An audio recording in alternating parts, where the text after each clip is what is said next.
The workers in the mines get to know a world of darkness because it is their daily reality. Darkness every day. The sun might be shining, but without artificial light, they work in blackness. And every once rare time, a creature from the darkness shows and reveals itself. This is a story from a collection of the author's father's personal accounts. So stay tuned for this gruesome affair, what we saw in the Mines of Appalachia. Finding yourself in the talons of an owl and the shadows of the forest moonlight, it's a gruesome affair.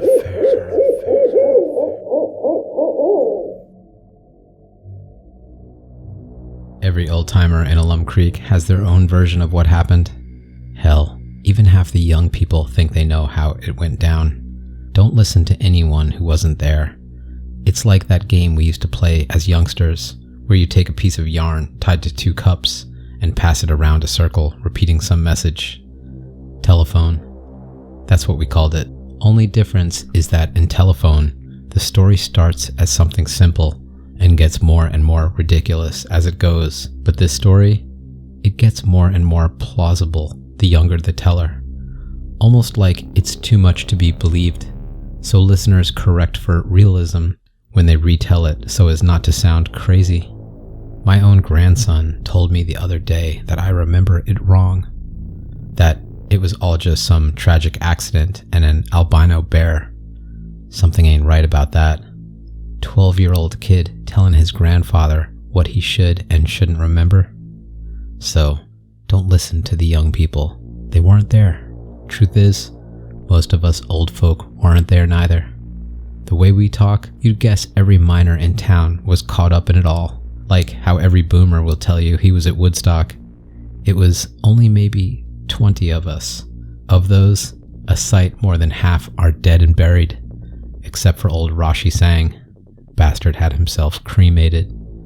I'll start over. You'll forgive me if I repeat myself. 1956. Like nearly every other young man, I worked the mines. Hard work, but honest. Plus, nothing else paid as good. Nothing I was qualified for at any rate. And I had a wife, 1 child, and another on the way to support. Besides, my friends were miners. Ralph Hatfield, Roshnik Sang, and Sid McNamara. We'd usually hit the bars after work, me leaving early on account of the family, and Rashi would order juice. Now, Ralph didn't much care for the bartender. Most of us didn't.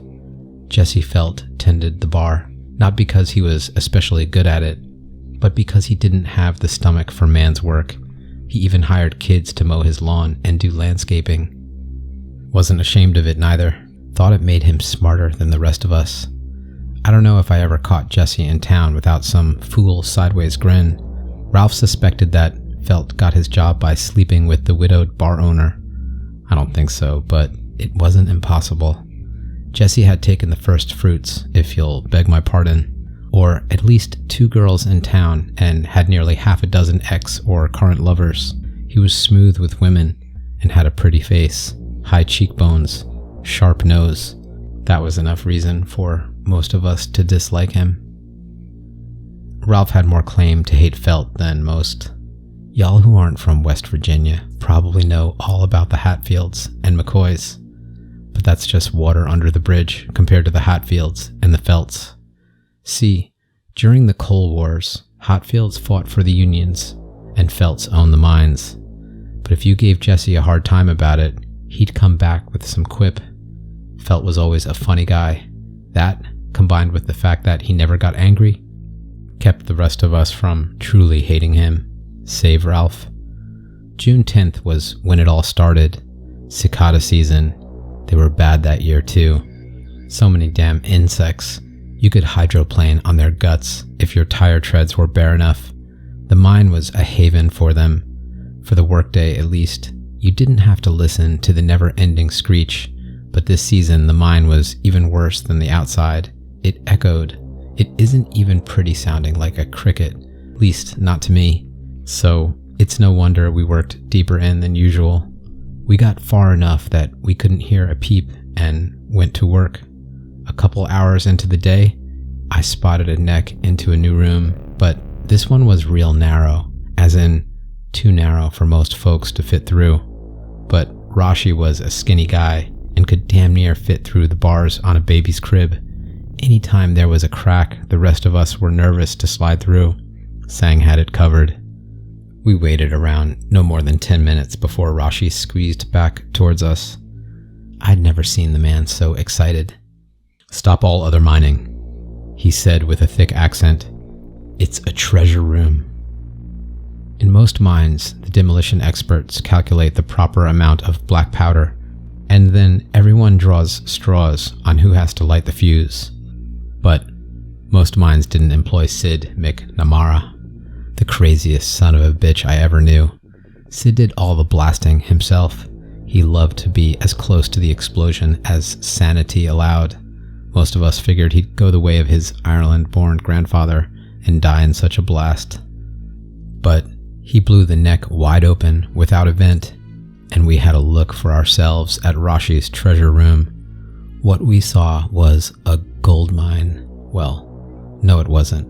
It was a coal mine, but it was a hell of a lot of coal and mighty easy to collect.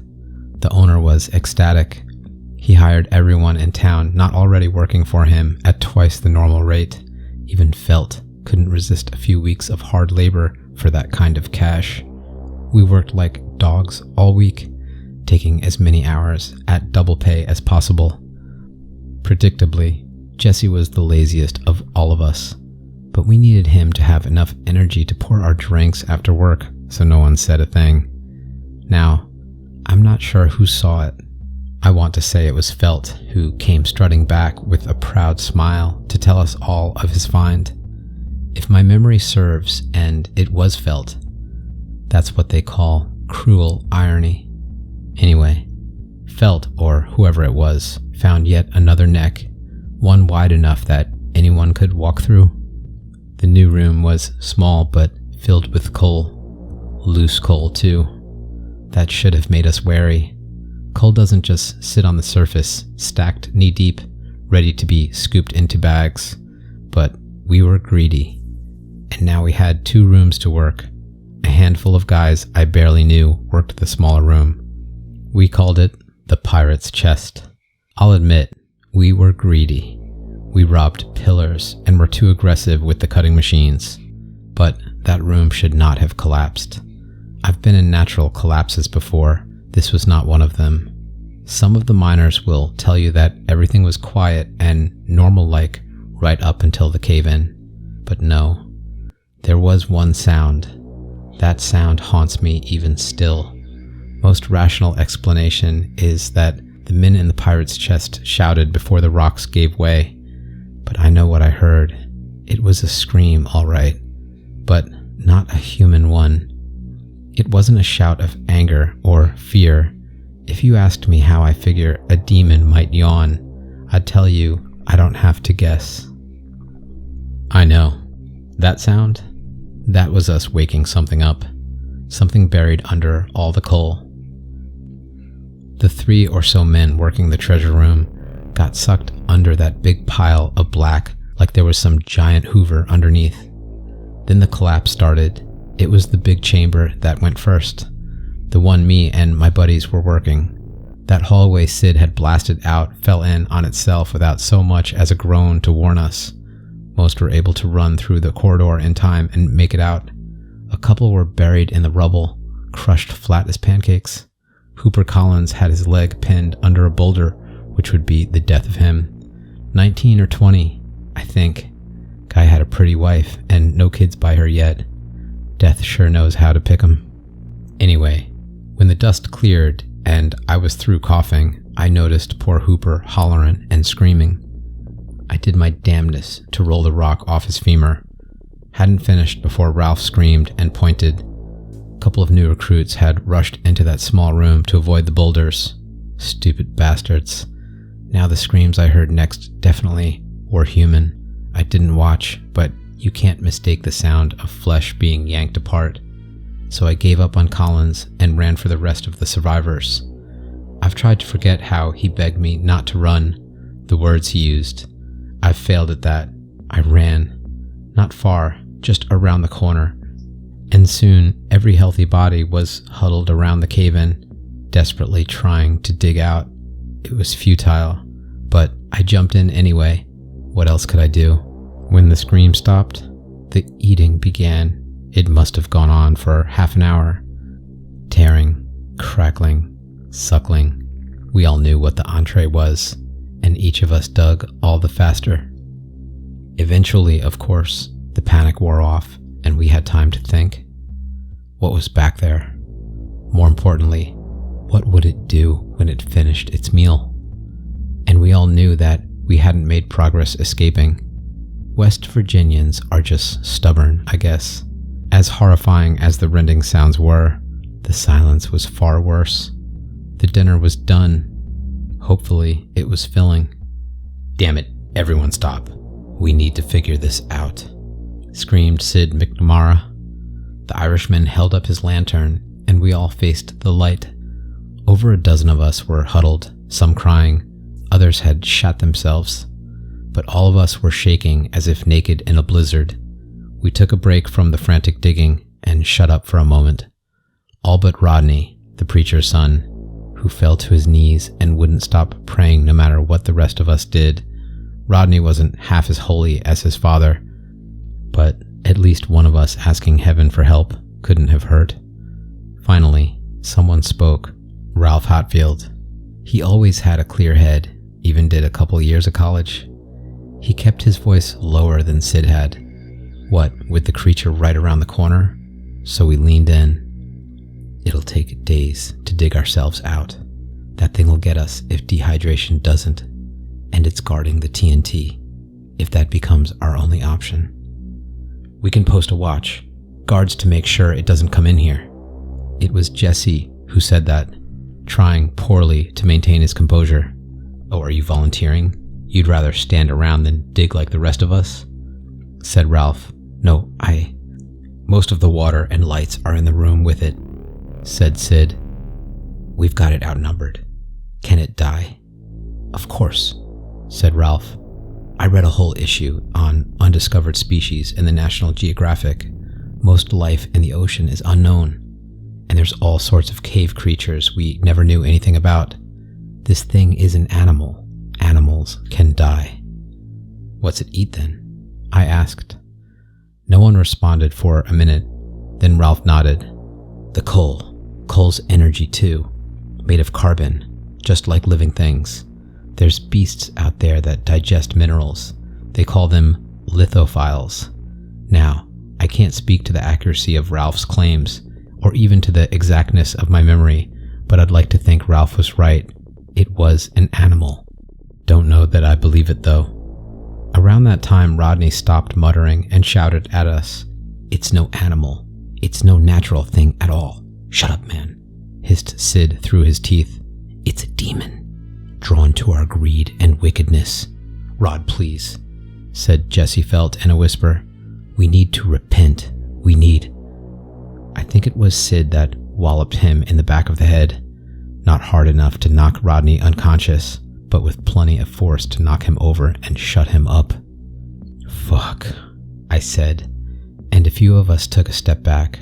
Right away, Rashi knelt to tend to Rod, giving McNamara a sharp glare. No one else seemed to care. I don't know of many animals that can survive being hit with 8 pickaxes, said someone whose name and face I can't recall. 9 by my count. It was Ralph. He didn't have to tell us the math, that there weren't enough axes for everybody.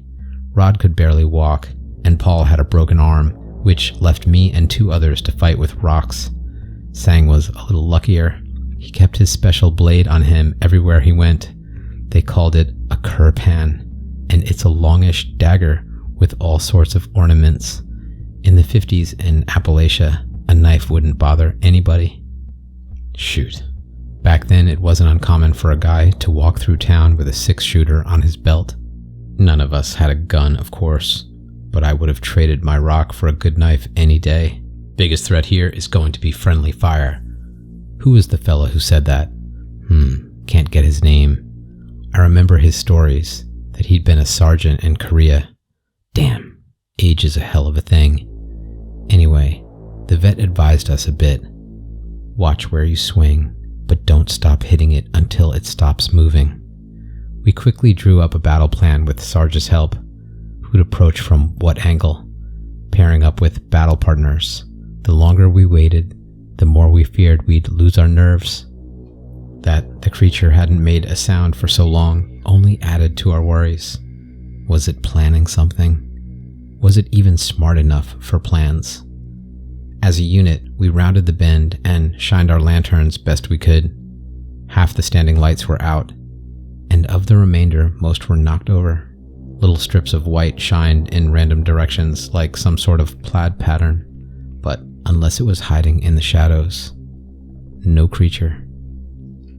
Blood and gut trails told a story that the thing had drugged the dead into the pirate's chest to feast. Hooper's leg was still pinned under the boulder. There was no sign of the rest of him. No one was eager to be the first in line, so we crept towards what had to be the monster's lair real slow. Weapons raised, about halfway there, something dropped onto us, or rather, onto Sarge. We hadn't figured an attack from above, so the whole plan was shot. Half of us ran, half attacked. I did a little of both. Before I go further, I'll try my best to describe the creature. Just keep in mind it was nearly 30 years ago. It moved faster than a rabbit. Light was scarce, and I only ever got a real good look at it once, at least with my eyes.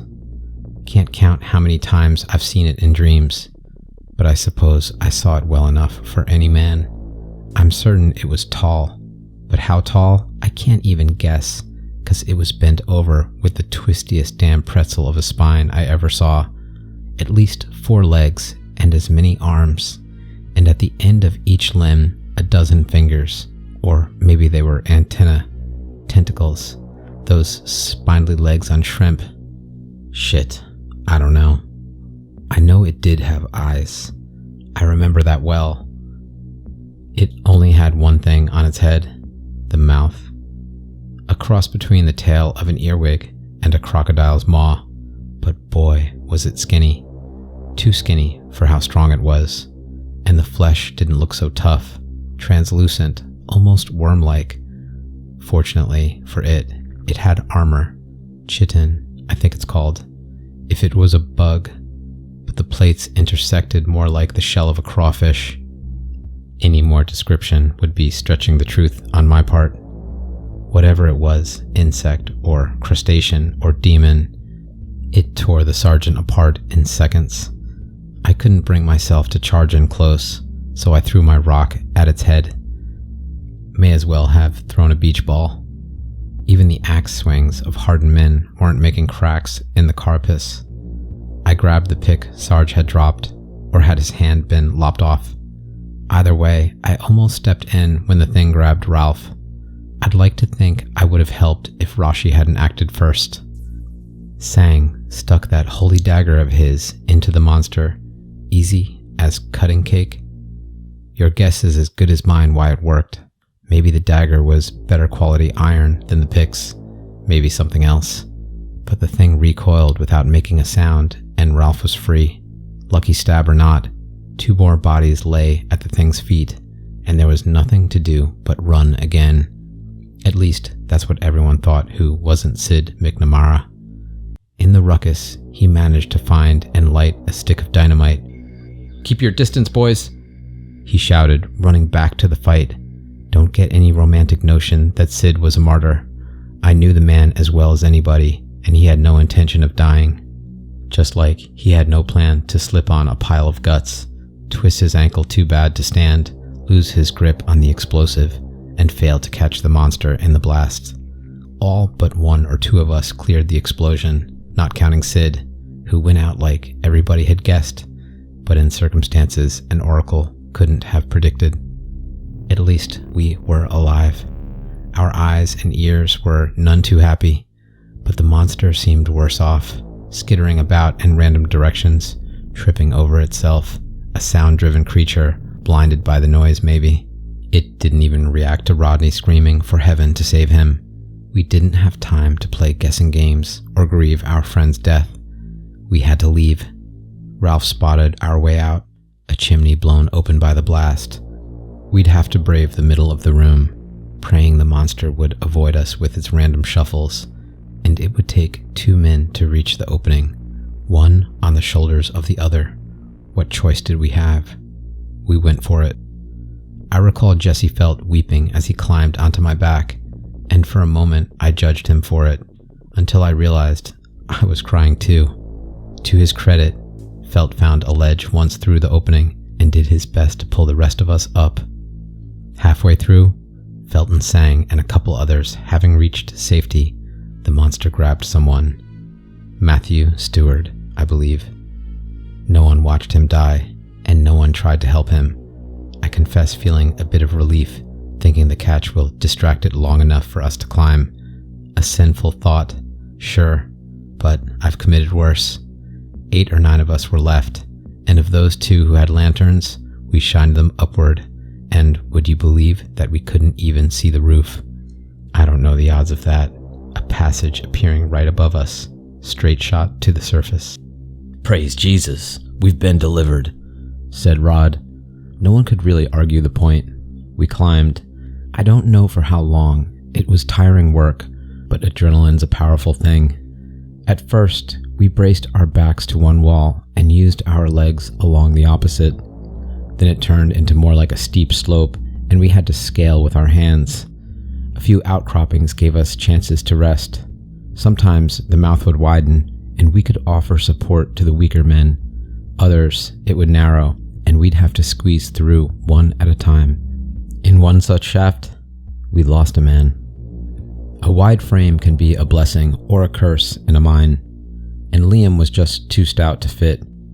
Even with someone pushing from under and pulling from above, it didn't take long until Liam was wedged so tight he couldn't even go back down.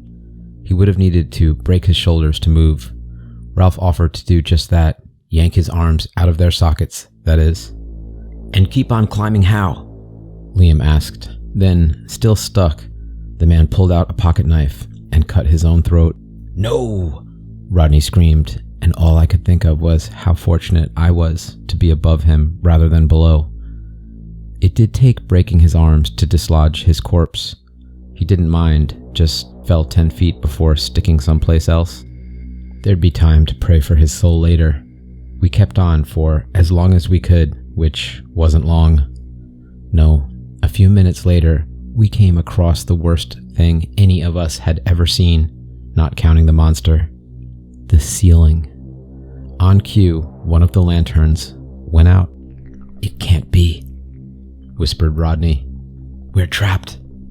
"The odds of it coming out to the surface were always slim," said Ralph, no emotion in his voice. "I just wish we had a few cigarettes to share." "What time is it?" I asked. "Dark, probably by now," said Ralph. "Then they'll send somebody." Where Jesse's confidence came from, I can't say, but I envied it. Maybe there's already a rescue party digging through the rubble. We'll all be home by morning. "Is that what you want?" Felt. It was Ralph. All our friends and fathers getting themselves killed? "No, of course not. Come on, Hatfield. I just mean, shut up," said Ralph, and he did. No one said much of anything for the next hour. A few sobs, even a couple grim chuckles. I reckon most of us accepted the inevitable in that time. A small part of me held out hope for rescue. There was no way to warn the rescuers, if anyone was coming. Nothing to do at all but wait and make peace with our Creator. Then the last light went out. I doubt you've ever experienced a dark like that one. Sure, maybe you've experienced pitch black. Maybe you've been underground. But I'm talking about the kind of dark that fills your insides, where even a pair of eyes 3 inches from yours doesn't glow. The kind of dark so deep you know you won't ever see light again. The little room we'd sat ourselves in felt an awful lot smaller all of a sudden, and the rocks scraping my back became harder to ignore. There's no one on this earth who I'd wish that sort of death upon. being buried alive. I would have traded anything just to stretch my arms out. In a way, it was almost like drowning. I nearly drowned once. 12 years old, tried to impress Susan by swimming across the lake. It was fun at first, until it hit me like a baseball bat how much water there was between my feet and the lake's floor. I remember clearly how oppressive all that water felt as my head sunk under it. An older girl saved me then, and I didn't even have the wherewithal to be embarrassed by that. Dying underground was similar. All the stone above and below me for who knows how far, but no 11th grader was coming this time. Of all the things to reach out in mercy, it was the moon, a little stream of blue light above our heads. Took our eyes a bit to adjust and even make the light out. I thought I was hallucinating until Felt shrieked in joy. The chimney did go all the way to the surface, but only a tiny slit. Not near enough to scurry up. It was like Artemis herself was teasing us. That's the moon goddess, right? Right. I can do it, said Rashi. The hell you can, snapped Ralph. Hey. Rashi placed a hand on Ralph's cheek. I can do it. Have faith. Okay, said Rod. I have faith. Sang took off his boots and his jacket, spit on his palms, and steeled himself. Rashi, I said. I have faith too. I'll be back, he said, with a whole bunch of people. And guns, added Ralph. Rashi smiled. And guns. Before he left, he paused. I thought he was second-guessing himself. Then he handed me his knife. I thought your religion said you always had to carry this. Sang just laughed. Then up he went. We couldn't see him climb, mind. He blocked out the light, but we listened for minutes as he wiggled through the impossibly small opening. At some point, his grunts stopped, and I feared he'd suffocated himself. But then he shouted down to us. I made it. I'll be back soon. There still wasn't much conversation as we waited, but at least it no longer felt like drowning. Thank you. I'm done with drinking. I'm done with gambling. I'll never stray from my wife again. Rod prayed. Speak for yourself, said a fella I can't remember. First thing I'm doing when I get out of here is having a cold beer. Make that 3. A few of us laughed, a lot louder than the joke was funny, but then I heard it. Shh, I said, and everyone clammed up quick. The air wasn't quiet though. We could all hear it.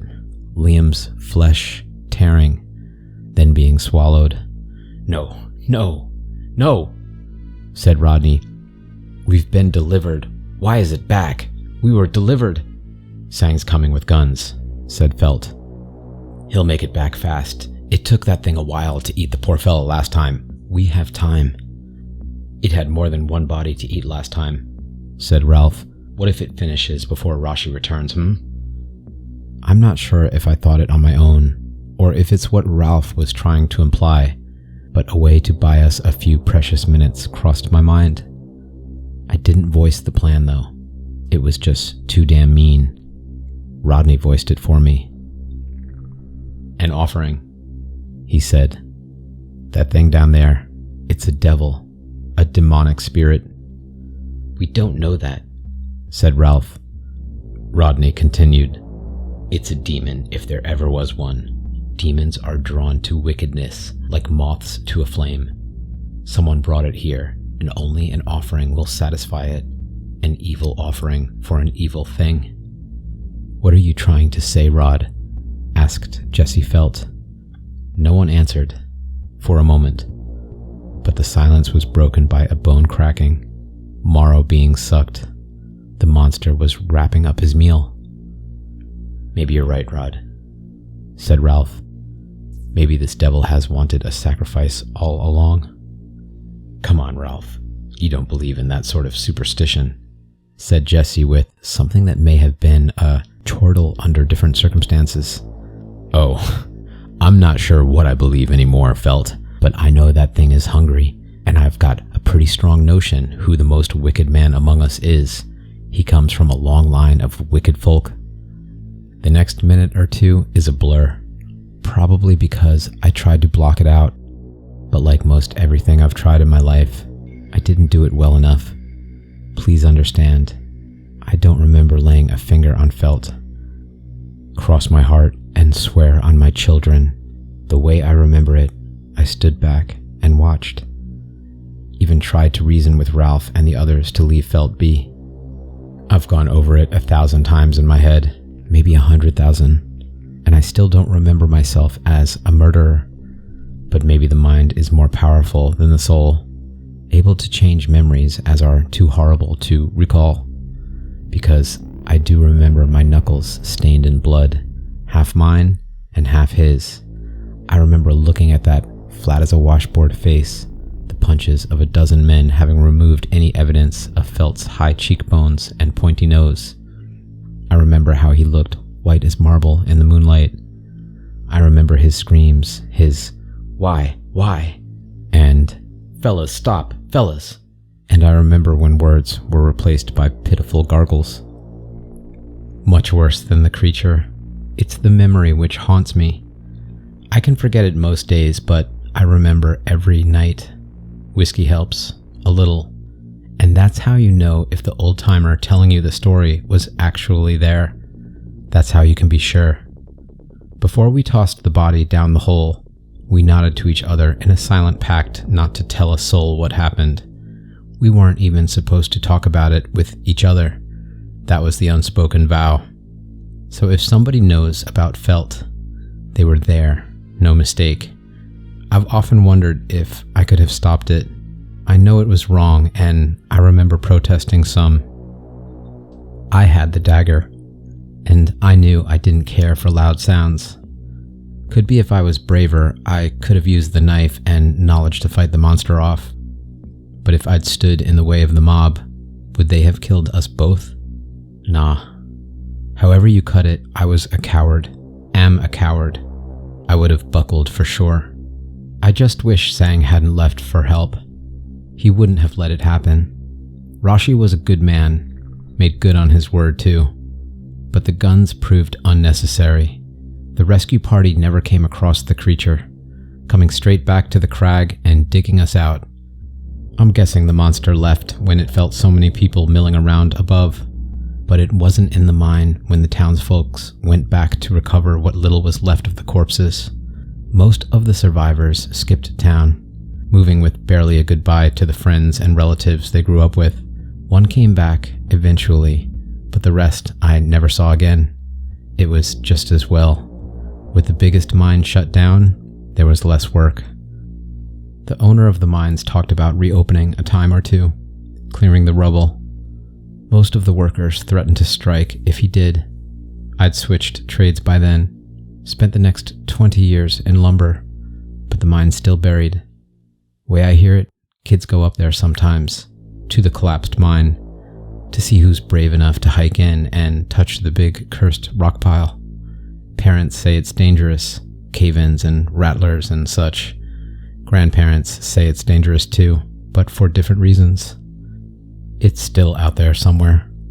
Maybe it's found another cavern to call home, or maybe it never much liked being underground and lives in some forest. Before we came along, my guess is it was trapped, and we loosed it upon the world. Guess I'll never know. Not sure I'd want to. I'll be dead soon, in a box or an urn. Maybe Rashi had the right of it. Buried things have a tendency not to stay buried.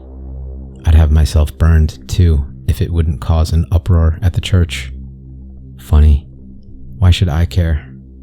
Probably stepped inside that building less than 100 times, and just for weddings, funerals, and Easter Sundays.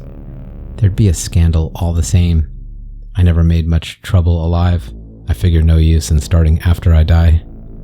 Telling you the story, the whole story, even the worst bits, is my kind of penance. People should know what's out there in the dark as much as they should know what we did. On Judgment Day, when I have to look Felt in the eye and make account of how I've lived, things I've done, at least I can say I told it like it happened. Not until the end, of course. I guess I kept quiet about my sins during the golden years. So if the good judge sees fit to damn me, well, I guess I can't protest all too much. Maybe in whatever hell I'm headed for, I'll meet that creature again. I'll meet that creature again. I'll meet that creature again. I'll meet that creature again. Meet that creature again. Meet that creature again. To my forest friends, thank you for listening to another tale. I hope you enjoy these horrible stories as much as I do. If so, please rip at the like button and scratch a comment. And be sure to subscribe so we can visit here on the Smoking Owl Tales channel next time. And catch you on another night very soon. Catch you on another night very soon.